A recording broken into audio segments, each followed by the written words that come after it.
Let me go to Gary, our first time call out of California. Gary, welcome to the show. You're on the air. Hey, Jesse. What a pleasure to talk to you, man. Thank you. I can't tell you how much you've helped me in my life, but especially the last couple of years. I lost my son to fentanyl about 2 years ago. How old was he? And he was 27. May his soul rest in peace. Thank you. And I'm sober, and I got sober a few months before that happened. And I remain sober. I'm still sober. But I was having such a hard time with the guilt. Like, I didn't do things right. Every parent makes a ton of mistakes raising their kids and everything. And what had happened was I started listening to you. And I forgave my parents. I did the silent prayer. And when I forgave my parents, I realized that because I realized that they did the best they could. And I really realized that in my heart. Because I've got good, I know you say nobody's good, but I got good parents, But what the? So I was thinking, man, I look back and I did the best I could at the time with my son. Yes. And I started to cut myself a lot of slack.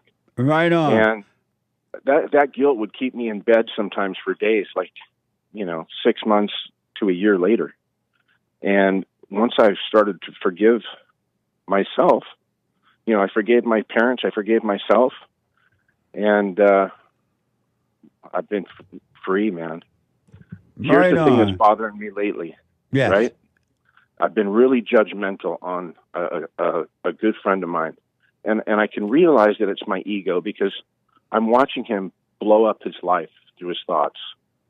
I used to have these thoughts, and I would follow them, like, oh, you need a girlfriend. And then I would go out and search for a girlfriend. And then it would be like the wrong woman. Yep.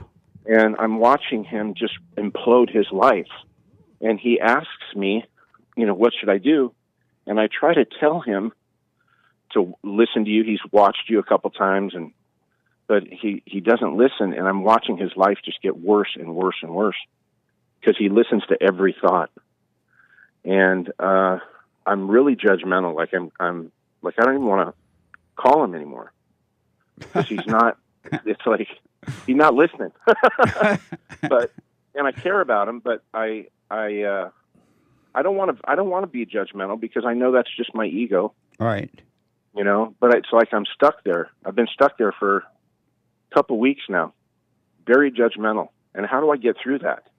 By just watching those thoughts. Just watch. Now that you're aware that those thoughts are trying to make you judge, just know that it's not you. And when you speak to him, do not give him any advice unless he asks for it. And then you give him your best advice. And if he doesn't take it, be done with giving him advice and just let him suffer. He has a right to live a screwed up life. And you don't have a right to try to do anything about it. Right. Okay. So that makes sense. Yeah, just let him suffer. He has a right to be wrong. And if you notice, God leaves him right in his hell, in his misery, and God let him pick the wrong woman every time, let him make the wrong decisions every time, because God is not going to interfere with anyone that doesn't want to change. So you should be the same way. Don't judge him. He loves his misery. Right. Yeah, I don't want to be miserable anymore. Right. I don't want that misery anymore. But he does, though, it sounds. Yeah. So don't judge him. He has a right to be that way. And if you don't feel like talking to him, you don't have to. But just don't judge him. If you want to talk to him, talk to him. Don't judge him. But right, because I was the same way. I was exactly the same way. That's why him and I got along so well. We would laugh at stuff like that, like laugh at our stupid mistakes over and over again in life. Yes. And I can see a big change in myself. So I'm starting to change. Be grateful that you can see and wish him well, but do not try to force anything upon him. Don't give him any advice unless he asks.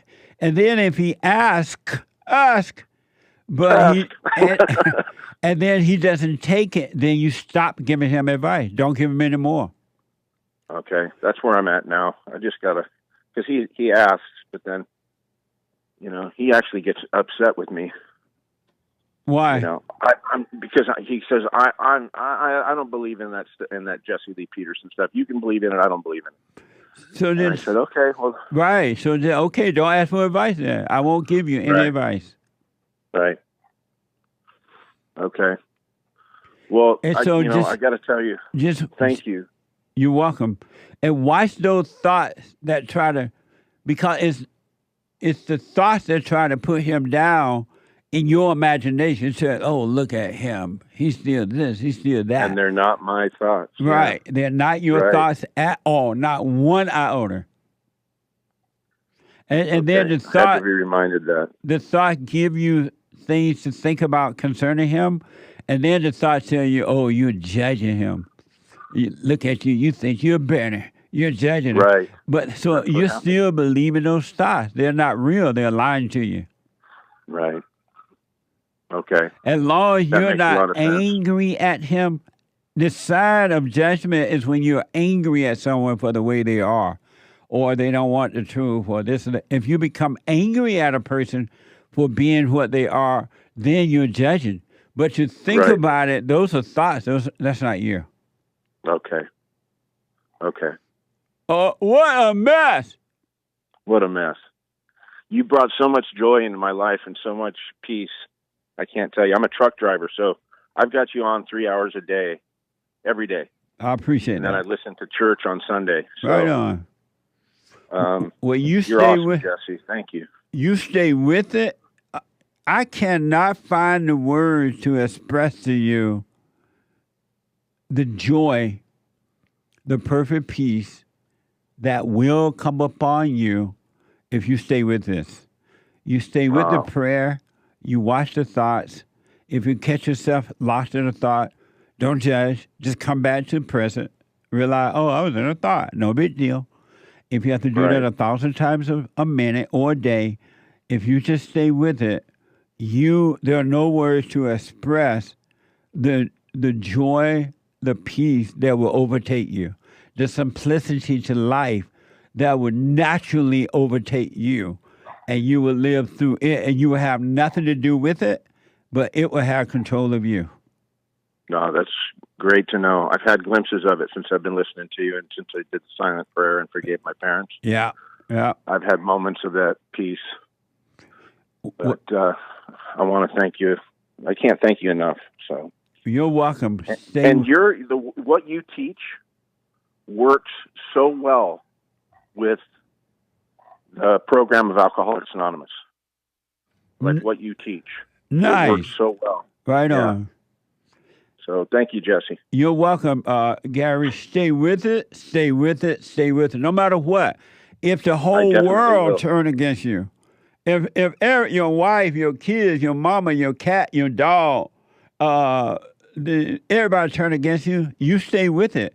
They can help themselves. I will. All right. I guarantee it. I'll check in with you later. Absolutely. Take care, buddy. Thanks, Jesse. Okay. Take care. All right.